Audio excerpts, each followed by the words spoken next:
तुम्हारे लड़के के लिए, तुम्हारी लड़की के लिए जब अच्छा रिश्ता आ जाए, दीनदार घर का रिश्ता आ जाए, तो अपनी लड़कियों की शादी कर दिया करो। इल्ला तफअलू, अगर तुम ऐसा नहीं करोगे, तकुन फितनतुन फिल अर्द, तो जमीन के अंदर फितना फैल जाएगा, व फसादुन अरीज, और बहुत बड़ा फसाद फैल जाएगा। ये इंस्टाग्राम का दौर है। आज आपकी लड़की किससे बात कर रही है, आप कितनी नजर रखेंगे? आज बहुत मुश्किल है अपनी लड़कियों के ऊपर वॉच करना और नजर रखना। आज आपके लड़के किससे किससे चैटिंग कर रहे हैं, आज आप नजर नहीं रख पाएंगे। उनको इन फितनों से बचाना है, वो शादी के काबिल हो जाएं, जल्दी से उनकी शादी कर दो मेरे भाई। इस दौर के बहुत बड़े फितनों में से शर्मगाह का फितना है। इसलिए अल्लाह के नबी फरमाते हैं, मन यज़मन ली मा बैना लिह्यैहि व मा बैना रिजलैहि अज़मन लहुल जन्ना, जो मुझे जुबान की गारंटी दे दे और शर्मगाह की गारंटी दे दे, मैं उसे जन्नत की गारंटी देता हूं। तो जिना से बचाना है। और औरत को जो पर्दे का हुक्म दिया गया और महरम गैर महरम का जो फर्क बयान किया गया और मर्द को जो हुक्म दिया गया वो अपनी निगाहों को नीची करके रखे, ये सारी चीजें इसीलिए हैं ताकि समाज से ज़नाकारी और बदकारी को रोका जाए। और आगे बढ़िए, कबीरा गुनाहों में से एक और बहुत बड़ा गुनाह, अल्लाह के नबी फरमाते हैं, इज्तनिबुस सबअल मुबिकात, 7 हलाक कर देने वाले गुनाहों से बचो। 7 हलाक कर देने वाले गुनाहों से बचो। नंबर 1 अल इशराक अश्शिरकु बिल्लाह, अल्लाह के साथ शिर्क करना। नंबर 2 वस्सिहर, जादू करना। जादू करना, किसी के ऊपर जादू करना, आज ये भी हो रहा है। भाई भाई में दुश्मनी है, भाई भाई के ऊपर जादू करवा रहा है। सास बहू में झगड़ा हो गया, सास अपनी बहू के ऊपर, अपने बेटे के ऊपर जादू करवा रही है कि ताकि बहू और बेटे में ताल्लुक खराब हो जाए। ये हालात है मेरे भाई। बंगाल में और आपके बिहार में आज कितने केस आते हैं कि साहब घरों में सुकून नहीं है, जादू किया जा रहा है और लोगों को परेशान किया जा रहा है। जादू करना भी हराम है, जादू करवाना भी हराम है, और जादूगर की बात की तस्दीक करना भी हराम है। अल्लाह के नबी फरमाते हैं, मन अता अर्राफन फसअलहु फसद्दक़हु बिमा यक़ूलु, जो इंसान किसी अर्राफ के पास जाता है, किसी पामिस्ट के पास जाता है, किसी ज्योतिषी के पास जाता है, किसी भविष्य बताने वाले के पास जाता है और उसकी बात की तस्दीक करता है, ला तुक़बलु लहू सलातु अर्बईन यौमन, उसकी 40 दिन तक की नमाज कबूल नहीं होगी। 40 दिन तक की नमाज कबूल नहीं होगी अगर किसी भविष्य बताने वाले की बात आपने मान ली।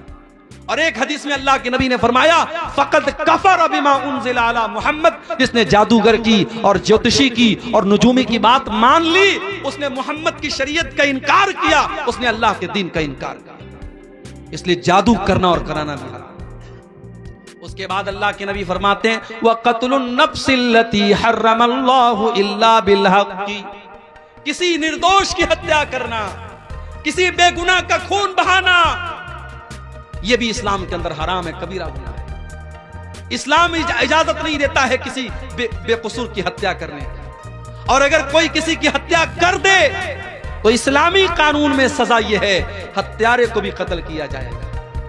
अगर किसी ने किसी की जान ले ली तो कातिल को भी कत्ल कर दिया जाएगा। हाँ, जिसकी हत्या हुई है, जिसका मर्डर हुआ है, अगर उसके घर वाले माफ कर दें अलग बात है। अगर माफ कर दें और दियत ले लें, जो एक बड़ा अमाउंट होता है, लाखों में अमाउंट होता है, वो अमाउंट लेकर के वो माफ कर दें अलग बात है, वरना कातिल की भी गर्दन मारी जाएगी, कातिल को भी कत्ल किया जाएगा। इस्लाम बहुत सख्त है इस मामले में। इस्लाम में किसी निर्दोष की हत्या करने की इजाजत नहीं। मन क़तल नफ्सन बिग़ैरि नफ्सिन औ फ़सादिन फिल अर्दि फ़कअन्नमा क़तलन नास जमीआ, एक निर्दोष की हत्या करने वाला और एक बेकसूर को मारने वाला पूरी मानवता का कातिल है। 2000 मुसलमानों का खून बहाने वाले आज मुल्क के बड़े बड़े ओहदों पर विराजमान है। अल्लाह की अदालत का इंसाफ बाकी है। एक इंसान की हत्या करने वाला अगर पूरी मानवता का कातिल है तो सोचो मेरे भाइयों, हजारों लोगों के खून की होली खेलने वालों का अंजाम क्या होगा। एक फिरौन था जो बच्चों को मरवा दिया करता था, एक फिरौन था जो बच्चों को कत्ल करवा देता था। इस वक्त फलस्तीन के बच्चों को मारने वाला एक फिरौन है जो बच्चों को भी मरवा रहा है, जो औरतों को भी मरवा रहा है, जो बड़ों को भी मरवा रहा है, जो हॉस्पिटलों के ऊपर बम बरसा रहा है, जो कब्रों से निकाल करके मुसलमानों की कब्रों पर भी बुलडोजर चला रहा है। अल्लाह ऐसे जालिमों को उनके अंजाम तक पहुंचा दे मेरे भाई। इस्लाम ने निर्दोष की हत्या करने को बहुत बड़ा पाप करार दिया है। और आगे बढ़ो, वह अकलुर रिबा, और सूद और ब्याज खाना भी बहुत बड़ा गुनाह है। आज मुसलमान सूद खा भी रहा है, खिला भी रहा है। आपके इसी बिहार में बंधन लोन के नाम से, औरतों के नाम से कितने लोग लोन ले रहे हैं। 1 लाख लोन लेकर के 1,10,000 दे रहे हैं। मेरे भाई, जिस तरीके से सूद लेना हराम है उसी तरीके से सूद देना भी हराम है। अल्लाह के नबी फरमाते हैं, लानल्लाहु आकिलर रिबा व मुकिलहु व कातिबहु व शाहिदैहि। आपने फरमाया कि सूद खाने वाला, सूद खिलाने वाला, सूद की गवाही देने वाला और सूद लिखने वाला, सब पर अल्लाह की लानत हो। और आगे आपने ये भी फरमाया, वहुम सवा, ये सब के सब बराबर हैं। खाने वाला और खिलाने वाला बराबर है। इसलिए मेरे भाई, सूद और ब्याज से अपने दामन को बचा के। जानते हो इतना बड़ा गुनाह है सूद और ब्याज का खाना कि अल्लाह कुरान में कहता है, फ़इल्लम तफ़अलू फ़अज़नू बिहर्बिम मिनल्लाहि व रसूलिही। ऐ ब्याज खाने वालों, ऐ ब्याज खोरो, ऐ सूद खोरो, अगर तुम अपने ब्याज खाने से बाज नहीं आओगे तो अल्लाह से जंग करने के लिए तैयार हो जाओ, उसके रसूल से जंग करने के लिए तैयार हो जाओ।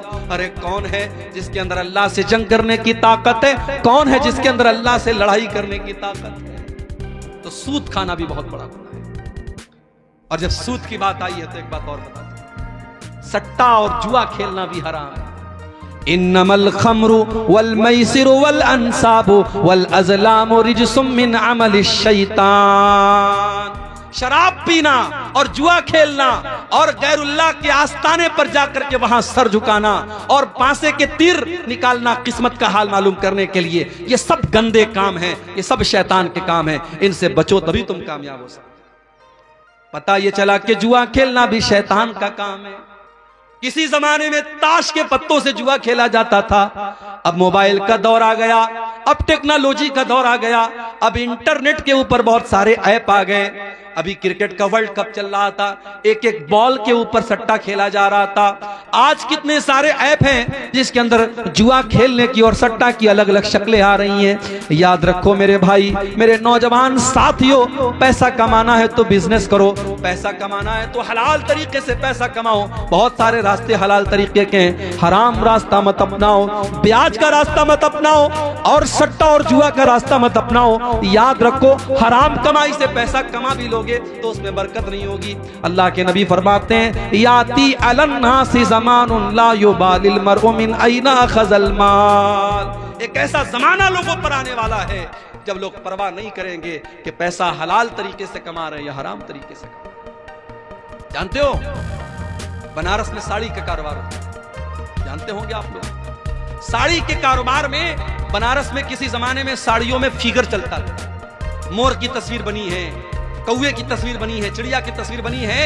तो किसी दौर में जब बनारस में कोई ऐसी साड़ी बनवाता था तो लोग कहते थे ये तस्वीर का कारोबार कर रहा है, तस्वीर बना रहा है। उस फिगर बनाने वाले के घर में लोग खाना नहीं खाते थे कि ये हराम खा रहा है। लेकिन अब कितने ऐसे लोग हैं बनारस में जो इसी का कारोबार कर रहे हैं। अब वो दीनदारी नहीं बची, अब वो तकवा नहीं बचा, अब लोग फिगर का काम आमतौर से करते। और अब हालात ये हैं, जब वो कारोबार शुरू कर लेते हैं फिर अपने उलमा के पास जाके पूछते, मौलवी साहब मैं ये कारोबार कर रहा हूं, मुझे करना चाहिए या नहीं करना चाहिए। हालांकि होना क्या चाहिए था कि पहले सवाल करते फिर कारोबार शुरू करते, मगर कारोबार शुरू करने के बाद पूछते हैं, और पूछते नहीं है, उलमा से फतवा नहीं पूछते हैं, वो उलमा के मुंह में अपनी जुबान डालना चाहते। वो चाहते हैं कि जो मेरे दिल में है आलिम की जुबान से वो निकल जाए।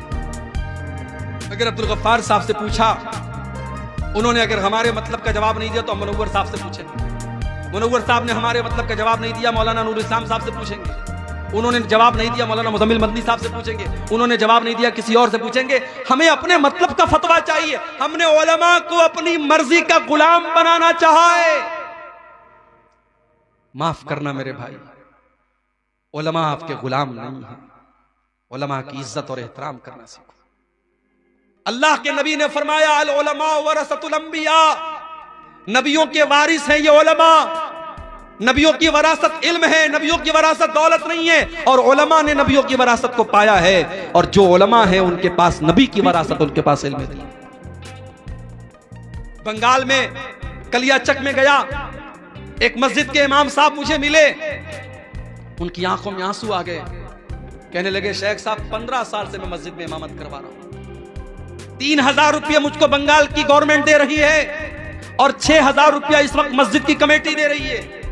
मैंने थोड़े थोड़े पैसे जमा करके अपना छोटा सा घर बनाया। मस्जिद का मुतवल्ली आकर के कहता है मौलवी साहब तेरे पास इतना पैसा कहां से आ गया, तू घर कैसे बना लिया? मुतवल्ली साहब नाराज हो गए मुझसे, कसूर क्या है, मैं घर बनवा रहा हूं। ये वो कौम है जो अपने उलमा का घर बनते हुए नहीं देख सकती। ये चाहती है इनके उलमा भिखारी बने रहे, इनके दर के गदागर बने रहे। दुनिया की हर कौम अपने धर्म गुरु का सम्मान करती है, अपने आलिम की इज्जत करती है, और आप अपने आलिम को भिखारी बना के रखना चाहते हैं। वो आलिम जिसने 15 साल तक एक मस्जिद में इमामत कराई है, उसने 15 साल अगर किसी बिजनेस में दिया होता तो आज कहां से कहां पहुंच गया होता। उसने अपनी जिंदगी को खपा दिया, अपनी जवानी को खपा दिया, और आज ये सुलूक कर रही है कौम, वो अपना घर बना रहा है तो उसके घर बनाने पर भी एतराज हुआ। मेरे भाई ये ढकोसले बंद कर दो, उलमा के पैसे में बड़ी बरकत होती है। तुम्हारे घर का काम 5000 में नहीं चल सकता, आलिम के घर का काम 5000 में कैसे चलेगा? 5000 में आज उलमा को तनख्वाहें दे करके लोग मस्जिदों में इमामत करवा रहे हैं, मदरसों में पढ़वा रहे हैं। और इतना ही नहीं, इमाम साहब के लिए मस्जिद में छोटी सी कोठरी बनाई। इमाम साहब की कोठरी इतनी छोटी सी रखी जाती है कि इमाम साहब पैर फैला के सोए तो सर अलग दीवार में लड़े, पैर अलग दीवार में लड़े, इतनी बड़ी बस कोठरी होनी चाहिए। क्या मजाल है कि इमाम साहब अपनी फैमिली के साथ रह सके। इमाम साहब 6 महीने में छुट्टी लेकर तब जाएंगे फैमिली से मिलने के लिए। इमाम साहब के बच्चे अपने बाप के रहने के बावजूद यतीमी की जिंदगी गुजारे, उसकी बीवी बेवा की जिंदगी गुजारे, और हम और आप अपनी बीवियों के साथ, अपने बच्चों के साथ ऐश व आराम की जिंदगी गुजारे। ये कौन सा इंसाफ है मेरे भाई? अगर आपको अपनी फैमिली के साथ रहने का अधिकार है, अगर आपको अपने बीवी बच्चों के साथ रहने का अधिकार है, तो उस आलिम दीन को भी अपने बीवी बच्चों के साथ रहने का अधिकार है। उसके बच्चों को जीते जी यतीम क्यों बनाते हो? उसकी बीवी को जीते जी बेवा क्यों बनाते हो? अगर अपनी मस्जिदों में अपने इमामों के कमरे बनाते हो तो कान खोल करके सुन लो। अगर जर्रा बराबर अपने आलिम की इज्जत करते हो तो उस आलिम के लिए एक फैमिली क्वार्टर का भी इंतजाम। और एक बात और कह दूं, उलमा फरिश्ते नहीं है, ये उलमा आपके बीच के इंसान ही हैं। जो तकाजे आपके साथ है इनके साथ है, जो कमजोरियां आपके साथ है इनके साथ है। अगर आप गुनाह और गलती के काम करते हैं और कर सकते हैं, उलमा से भी सरजद हो सकता है, उनको फरिश्ता मत समझना। लेकिन अगर उलमा से गलती हो जाए तो उनकी इस्लाह की कोशिश करो। तुम्हें नजर आ गया फला आलिम ने कोई गलत काम कर दिया, अकेले में ले जाके समझा दो मौलवी साहब समाज पर बड़ा गलत असर पड़ेगा। हमारे यहाँ तो साहब बाल की खाल निकाली जाती है। इमाम साहब ने अगर सजदा थोड़ा लंबा कर दिया, इशा की नमाज थोड़ी लंबी पढ़ा दी, हम चाय की दुकानों पे बैठ के और पान की दुकानों में बैठ के तबसरा करते हैं, साहब मौलवी साहब ने नमाज बड़ी लंबी पढ़ा दी। तुम्हारे बाप का नौकर है, तुमसे पूछ के नमाज पढ़ाएगा। इज्जत नहीं है आपकी नजर में उलमा की। जरा सी कोई बात हुई हम फट से कहते हैं हम इस इमाम के पीछे नमाज नहीं पढ़ेंगे। तेरे नमाज न पढ़ने से क्या उस इमाम की इमामत खतरे में पड़ जाएगी? फितने न पैदा करो मेरे भाई, अपने उलमा की इज्जत करो, उनकी गीबत न किया करो, उनकी बुराई न किया करो। अल्लामा इब्ने असाकिर ने लिखा है लुहूमुल उलमाई मसमूमा, उलमा के गोश्त जहरीले होते हैं। क्या मतलब? जब हम किसी की गीबत करते हैं, शरीयत कहती है हम उस अपने मरे हुए भाई का गोश्त खाते हैं। जब हम किसी की गीबत करते हैं गोया हम उसका गोश्त खा रहे हैं। जब हम उलमा की गीबत करते हैं तो समझो हम जहरीला गोश्त खा रहे हैं, यानी उसका गुनाह और ज्यादा पड़ेगा, क्योंकि आप एक आलिम की गीबत कर रहे हैं। अपनी जुबान की हिफाजत करो मेरे भाई, उलमा का मकाम दो, उलमा की कद्र करो। कबीरा गुनाहों में से गुनाह ये भी है मेरे भाइयों, सूद खाना और प्याज खाना, व अक्लो मालिल यतीम, और यतीम का माल खाना। यतीम का माल जिस तरीके से भी खाया जा रहा है, यतीम का माल खाने वाले कान खोल करके सुन लें। इन्नल्लज़ीना याकुलूना अमवालल यतामा ज़ुल्मन इन्नमा याकुलूना फी बुतूनिहिम नारा। जो लोग यतीम का माल खा रहे हैं वो अपने पेट में जहन्नम की आग भर रहे हैं। यतीम बेचारा बेसहारा होता है। यतीम हो सके तो यतीम की मदद कर दो, हो सके तो यतीम को सहारा दे दो, यतीम का माल हड़पने की कोशिश मत करो। भाई का इंतकाल हो गया, भतीजे यतीम हैं। जिस चचा को कुरान की आयत कभी नहीं याद आई, शरीयत कभी याद नहीं आई, भाई मर गया, शरीयत याद आ गई। भतीजे से बोला, बे तेरे बाप का इंतकाल हो गया, अब तेरे अब दादा की प्रॉपर्टी में तेरा कोई हिस्सा नहीं बनता। चचा लोग आपस में बांट लेते। वो ये नहीं सोचते कि अगर हमारा भाई जिंदा होता तो आज इन यतीम बच्चों का हक मरते हुए नहीं देख सकता था। अगर आज भाई मर गया है और शरीयत का अगर ये कानून है कि भाइयों के रहते हुए भतीजे हिस्सेदार नहीं बनते, तो ऐसे मौके पर चचा लोगों की इंसानियत कहां चली जाती है मेरे भाई। अगर उस चचा के अंदर जर्रा बराबर इंसानियत है, वो अपने बाप से जाके कहे ठीक है शरीयत में हक नहीं बनता है, मगर जितना हक हमें मिल रहा है उतना ही हमारे इन भतीजों को भी आप दीजिए ताकि इनके साथ ना इंसाफ। और दादा को भी चाहिए, दादा को अल्लाह ताला ने यह ऑप्शन दिया है, वो अपनी प्रॉपर्टी का 1/3 हिस्सा अपने उन यतीम पोतों के हक में वसीयत कर सकता है, वो करके जाए ताकि उन यतीमों का हक ना मारा जाए। मेरे भाई किसी यतीम का कभी हक मत मारना। किसी की जमीन पर नाजायज कब्जा कर लेना भी कबीरा गुनाह है। अल्लाह के नबी फरमाते हैं, मन ज़लम शिब्रम मिनल अर्ज़ी, जिसने एक बालिश्त जमीन किसी की हड़प ली। एक बालिश्त समझते हैं, ये हाथ के पंजे का जो नाप होता है इसको एक बालिश्त बोलते हैं। एक बालिश्त यानी एक बालिश्त कितना होता है? मेरे ख्याल से आधा फीट भी नहीं होता है। आधा फीट भी अगर किसी की जमीन आपने नाजायज हड़प ली, अल्लाह के नबी फरमाते हैं तुफ़िक़हू मिन सब'i अर्दीन यौमल क़ियामा, 7 जमीनों का तौक उसकी गर्दन में डाला जाए। या भाई बहन का पूरा हिस्सा डकार लेता है। बहन को मां का जेवर तो मिलता है, मगर बाप के जमीन और जायदाद में से भाई लोग कहते नहीं साहब तुम्हारा नहीं बनता, तुमको नहीं देंगे। अगर बहन मांग ले तो भाई नाराज हो जाते हैं, कहते हैं अगर तुझे हम हिस्सा देंगे हम सारी जिंदगी तुझसे बात नहीं करेंगे। बहनों को उनका हिस्सा नहीं दिया जाता।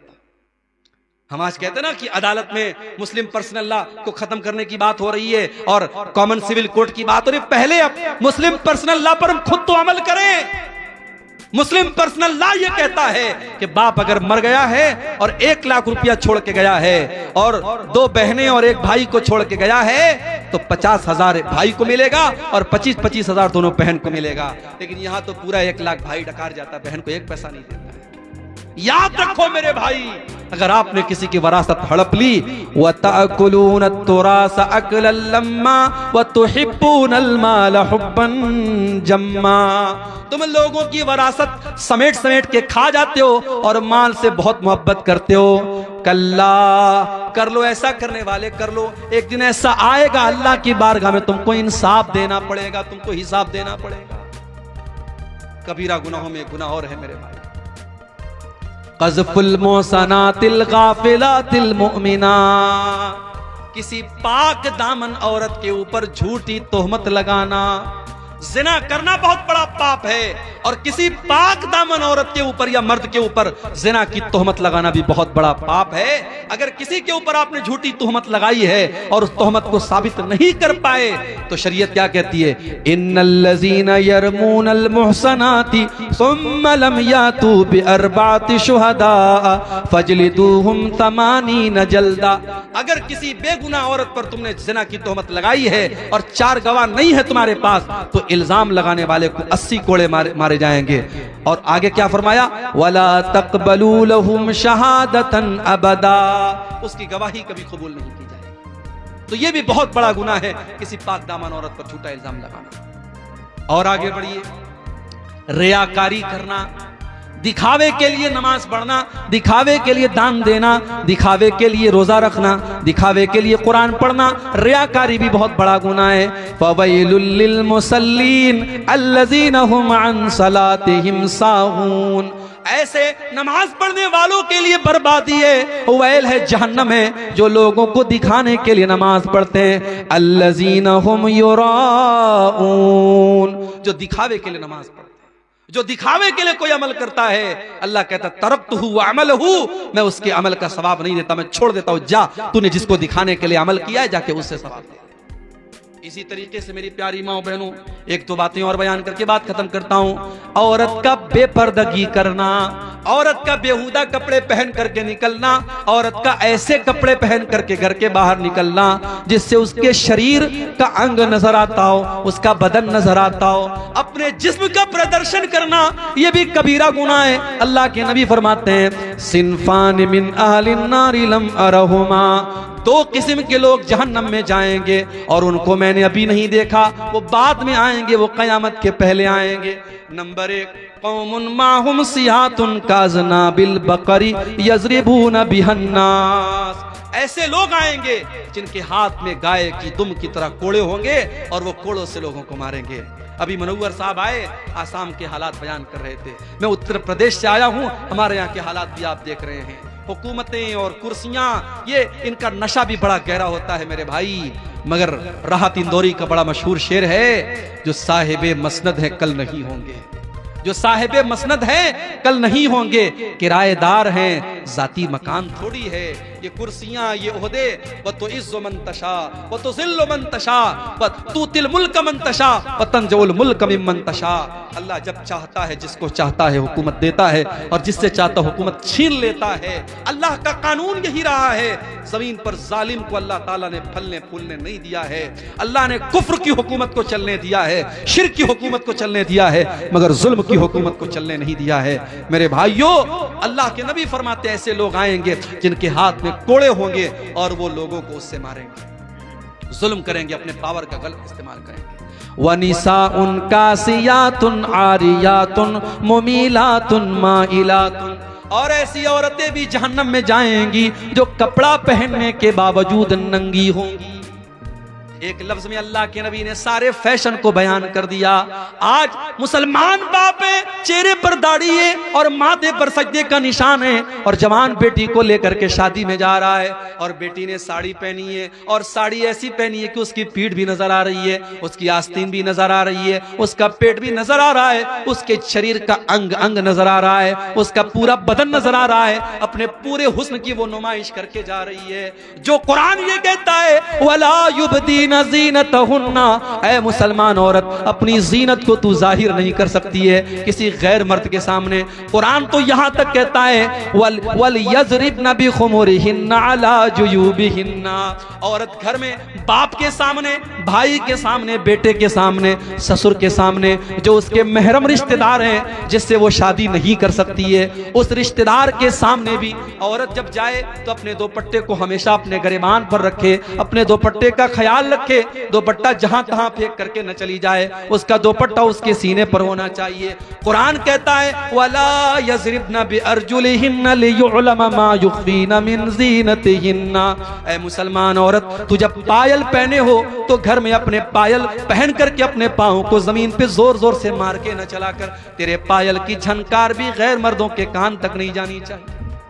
जो इस्लाम इतना सख्त है, वो इस बात की इजाजत कैसे दे सकता है कि किशनगंज की लड़की, पूर्णिया की लड़की, अररिया की लड़की इंस्टाग्राम पर आईडी बनाए और अपने फोटोज डाले, अपने नए नए कपड़ों का, अपने गहनों का प्रचार करे, शादी में तैयार होके जाए, उसको अपने स्टेटस पे लगाए और अपने फोटोज डाल डाल करके दुनिया में अपने हुस्न की नुमाइश करे। अल्लाह के नबी फरमाते हैं कपड़ा पहन करके भी ऐसी औरतें नंगी होंगी, उनका शरीर नजर आएगा, कपड़ा ऐसा होगा। और मुमीलातुन माइलातुन, वो गैर मर्दों को अपनी तरफ आकर्षित करने वाली होगी, और जब वो चलेंगी तो उनकी चाल भी बेहया औरतों की तरह होगी। औरत की चाल बता देती है कि ये हया वाली औरत है, ये शर्मीली औरत है, और उसकी चाल बता देती है ये बेहया औरत है। अल्लाह के नबी फरमाते हैं उनकी चाल भी बेहया और फाहिशा औरतों की तरह होगी। और आगे आपने फरमाया रुऊसुहुन्ना कअस्निमतिल बुख्तिल माइला, उनका हेयर स्टाइल, उसके बालों का स्टाइल कैसा होगा, जैसे ऊंट का कुहान होता है, उसके बाल का जोड़ा ऐसा बना होगा। आजकल तो फैशन के नाम पे क्या क्या हो रहा है। ब्यूटी पार्लर में काली कलूटी औरत जाती है और अंदर से बिल्कुल बॉलीवुड की हीरोइन बन के निकलती है। वो आईब्रो को सेट करवा रही है, अपने होठों में इंजेक्शन देकर के होठों को मोटा कर रही है और इतना मेकअप हो रहा है कि अल्लाह की पनाह है। याद रखो मेरी बहनों, याद रखो मेरी माओ, मेकअप के नाम पर कोई ऐसा काम करना जो अल्लाह की फितरत को बदल दे, जो अल्लाह की तखलीक को बदल दे, हराम है। जो नेचुरल ब्यूटी है, जो अल्लाह ने खूबसूरती दी है, उसको अपने लिए काफी समझो। ऐसी औरतें जो अपने हेयर स्टाइल को ऊंट के कुहान की तरह बनाएंगी, अल्लाह के नबी फरमाते हैं ला यदखुलनल जन्ना, ऐसी औरतें जन्नत में नहीं जाएंगी। वला यजिदन रिहा, और जन्नत की खुशबू भी ये नहीं पा सकती। इसी तरीके से कबीरा गुनाहों में से गुनाह ये भी है कि इंसान अपने बाप को बुरा भला कहे। सहाबा ने कहा अल्लाह के नबी अपने बाप को कौन बुरा भला कहता है? कहा जब तुम किसी के बाप को बुरा भला कहते हो, किसी को माँ की गाली देते हो, किसी के बाप को बुरा भला कहते हो और जवाब में वो तुम्हारी माँ को और तुम्हारे बाप को बुरा भला कहता है, तो इनडायरेक्ट तुम अपनी माँ को और अपने बाप को बुरा भला कह रहे हो। आजकल ये भी बड़ा चलता है, दोस्त लोग आपस में बैठते हैं, एक दूसरे को माँ की गाली देते हैं, फिर वो इसको माँ की गाली देता है। खबरदार, हराम है, अपनी जुबान को गालियों से महफूज रखो। अपने माँ बाप की लानत और उन पर गाली का सबब मत बनो। और याद रखो, वालिदैन को सताना और वालिदैन को दुख देना, वालिदैन को तकलीफ देना, ये भी बहुत बड़ा गुनाह है। उकूकुल वालिदैन, वालिदैन को सताना और तकलीफ देना, ये भी बहुत बड़ा गुनाह है। कुरान कहता है वक़ज़ा रब्बुका अल्ला ताबुदू इल्ला इय्याहु व बिल वालिदैनि इहसाना।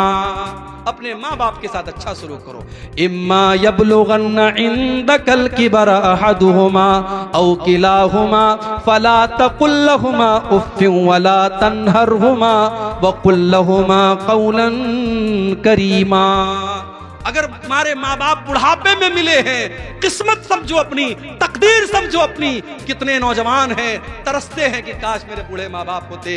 तुम्हारे माँ बाप अगर तुमको बुढ़ापे में मिले हैं, उनकी कद्र करो, उनकी इज्जत करो, उनसे मोहब्बत के साथ पेश आओ, उनको उफ भी मत कहो, उनसे जब भी बात करो अदब से बात करो। वक़्फ़िज़ लहुमा जनाहज़्ज़ुल्लि मिनर रहमा, और अपने माँ बाप के लिए अपनी रहमत के बाजुओं को बिछा दो। वक़ुर रब्बिरहमहुमा कमा रब्बयानी सगीरा, और दुआ करो कि ऐ परवरदिगार मेरे माँ बाप पर रहम फरमा, जिस तरीके से बचपन उन्होंने मुझको पाला है। तो वालिदैन को तकलीफ पहुंचाना ये भी कबीरा गुनाहों में शामिल है। इसी तरीके से वह शहादतु ज़ूर, झूठी गवाही देना, झूठ बोलना और झूठी गवाही देना, ये भी बहुत बड़ा गुनाह है।